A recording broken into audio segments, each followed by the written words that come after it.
This is The Scoop for Thursday. I'm Josh Holton with the WMNF News headlines. Governor Ron DeSantis yesterday signed a controversial bill designed to prevent houseless people from sleeping in public places. The bill will prevent cities and counties from allowing people to sleep on public property, including at public buildings and in public rights-of-way. It would allow local governments to designate certain property for sleeping or camping if the sites meet standards set by the Florida Department of Children and Families. State Representative Sam Garrison sponsored the legislation. We are going to protect and fight for our public spaces, our parks, our libraries, the sidewalks we walk down. These things are worth fighting for because if you lose them, you lose something much more important. Democratic Representative Anna Eskamani from Orlando said the measure, quote, targets individuals who are homeless and creates a scenario for local governments where the only option, if they can't meet the demands of the legislature, is to potentially criminalize homelessness. So not only are we not offering clear solutions, we're actually making a bad situation worse and not helping people get out of that economic instability that they're facing, unquote. The Florida legislative session ended March 8th. WMNF's Chris Young reports that sustainability advocacy group 1,000 Friends of Florida recapped what they feel are the wins and losses of the session during a presentation yesterday. The group 1,000 Friends of Florida advocates for protections of land and water, transportation, affordable housing, and local government. The group tracked various bills during the state legislative session.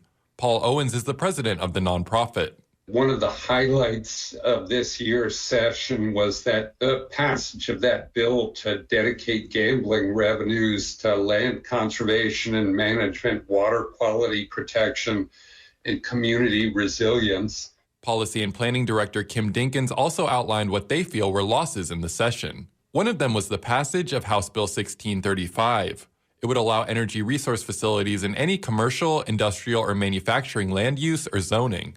Under the preemption, large-scale fuel storage facilities, for example, could be located to residential areas or preschools. Inclusion of the commercial land use and zoning designated areas is concerning because, again, those can be schools or retail areas. Owens hopes to see better community planning bills in the next session. It really comes down to this. If we want to keep Florida special for future generations, for our children and our grandchildren, we really need to plan for it. For WMNF News, I'm Chris Young.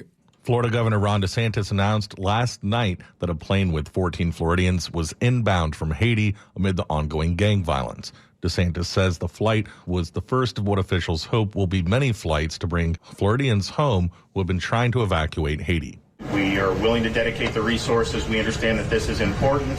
We understand that there's people that are really in danger right now that are our fellow Floridians. Kevin Guthrie, director of Florida's Division of Emergency Management, said about 300 Florida residents have reached out for help as of yesterday morning. The state cabinet on Tuesday will consider a $122 million proposal to buy agricultural land in southwest Florida and allow the current owners to lease and manage the property. The purchase is tied to a statewide wildlife corridor. The state is going to pay $122 million to buy 4 parcels totaling 25,000 acres in what is known as the Caloosahatchee Big Cypress Corridor in Hendry and Collier counties. The Department of Environmental Protection is authorized to purchase certain land, including the approximately 75,000-acre Caloosahatchee Big Cypress Corridor. A local agency has taken inventory of greenhouse gas emissions in the Tampa Bay area, quantifying how much our region contributes to climate change. The Tampa Bay Times reports the Tampa Bay Regional Planning Council found that 31.7 million metric tons of carbon dioxide equivalent were produced by Hillsborough, Pinellas, Pasco, and Hernando counties in 2021.